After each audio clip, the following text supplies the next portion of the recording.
सबको नमस्ते। योग मार्ग पर चलने के लिए किन किन साधनों को अपनाना बहुत आवश्यक है, क्योंकि यदि जब तक हम उन साधनों को अपने जीवन में अपनाएंगे नहीं, उन्हें अपने जीवन का आचरण का हिस्सा नहीं बनाएंगे, तब तक योग मार्ग पर हमारी उन्नति नहीं हो सकती, प्रगति नहीं हो सकती।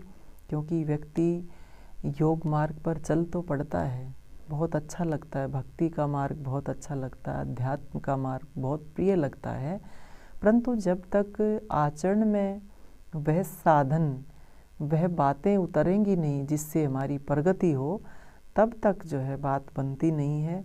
तो योगेश्वर श्री कृष्ण इन्हीं बातों को समझा रहे हैं कि हमें किन साधनों को अपनाना चाहिए, किन बातों को लेकर के अपने जीवन को संवारना है, अपने उन जीवन मूल्यों को अपनाते हुए जब आगे बढ़ेंगे तभी तो प्रगति होगी।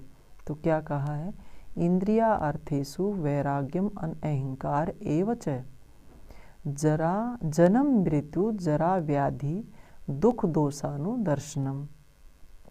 क्या कहा, सबसे पहले इंद्रिया अर्थेषु वैराग्यम, कि जो भी इंद्रियों के विषय हैं उनके प्रति वैराग्य का भाव होना चाहिए, यानी विरक्ति का भाव होना चाहिए। उनके प्रति जो भी विषय हैं उनके प्रति आसक्ति हमारे मन में नहीं होनी चाहिए।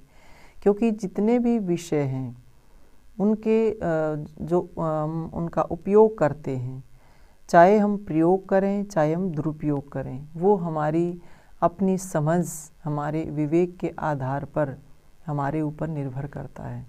कहा, यदि योग मार्ग पर चलना है तो हमें अपने उन विषयों के प्रति विरक्ति का भाव रखना पड़ेगा, अनासक्त हो करके उन सभी विषयों को अपनाना पड़ेगा। अगर आसक्ति रखी तो हम कभी भी योग मार्ग पे आगे नहीं बढ़ सकते।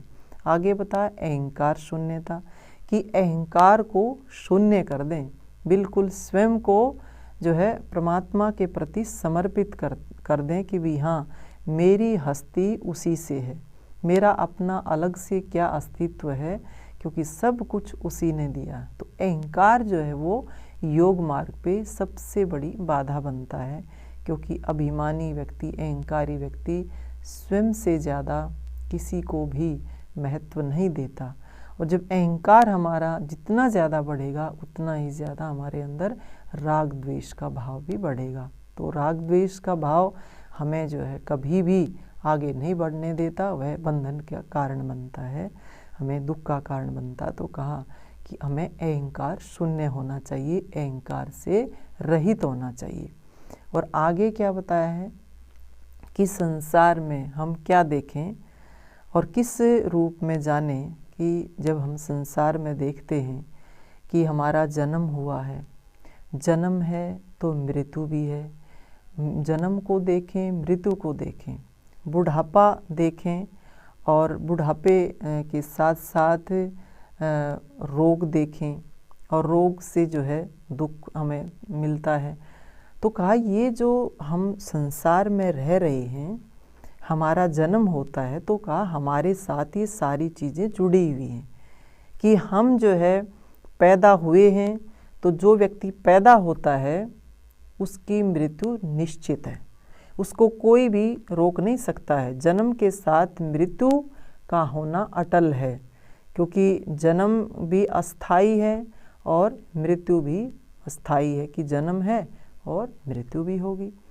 तो उसके बाद क्या आता है कि जन्म और मृत्यु। फिर कहा कि जन्म हुआ है तो शरीर की अवस्थाएं हैं, जैसे एक दिन ये शरीर मृत्यु को प्राप्त कर जाता है, ठीक इसी प्रकार से जब जन्म होता है, जैसे बचपन होता है, जवानी होती है, फिर उसके बाद बुढ़ापा भी आता है।